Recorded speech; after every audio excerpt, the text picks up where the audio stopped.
Hey everyone! If you're new here, me, my husband Nikolai, and our dog Cub are building an A-frame up in northern Michigan. We used an A-frame Trio 120 kit, and right now we're in the middle of framing our build. The last time you saw us, we drove up to our place up north and got to see the structure of our A-frame for the very first time. Since then, we've made some progress. The second level trusses have been completed and the subfloor is also completed. Our builder has started on the sheathing, and he also framed the front door dormer and the dormer for the kitchen windows. I'm sure it will be no surprise to you guys, but we've also faced a couple more delays. We're now facing delays with equipment rentals, so the framing is taking a little bit longer because our builder can't get access to the necessary equipment. Luckily, he was able to rent that yesterday, so they should be finishing up the sheathing this week, and then plumbing and electrical will start soon. But we're also at the mercy of whenever our windows are delivered, because most of the interior work cannot be done until the house is completely dried in, and our window delivery has been pushed into July. We're also still waiting on a shipping confirmation for our kitchen, but that's okay because we obviously can't put the kitchen in until the windows are in. In a few days, we're going to have a pre-installation call with Form, the company that we bought our kitchen from, and our builder, and they're going to walk us through the installation process. We're definitely going to be reporting that process for you guys, so stay tuned for that.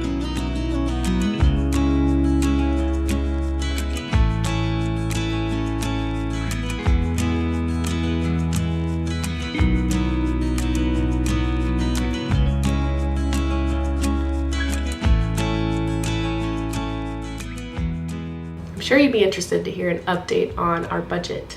Unfortunately, we are about 11% over budget. So in our video about construction loans, I mentioned baking in a 10% buffer to your budget because it's likely that things will go over cost.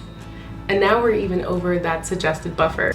This overage is mostly due to inflation, low supply of materials and high demand, and therefore price increases. Our builder submitted a change order to the bank and then we signed it. And we had to give that overage to the bank in cash, and they will then distribute that to our builder at the appropriate time. So we are now over budget by about $24,000, taking the total cost of the build from $267,000 to about $291,000.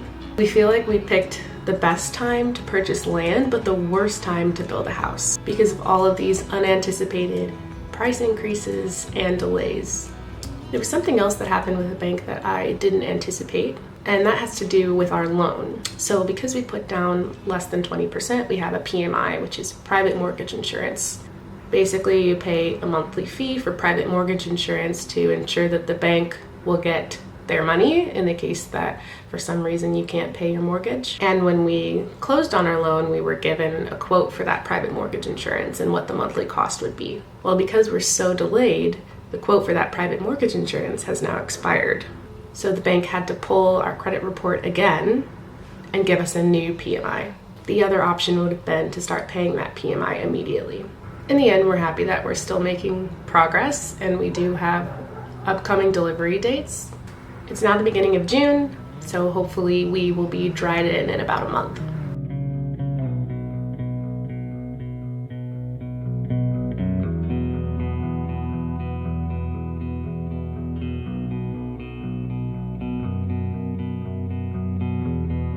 Because of all the delays with everything, we started ordering furniture for the house. So far, we've bought 2 bed frames from Birch Living. We have already purchased a bed frame from Floyd for the master bedroom. We ordered a sofa from All Modern, and we also ordered some outdoor furniture from Hay.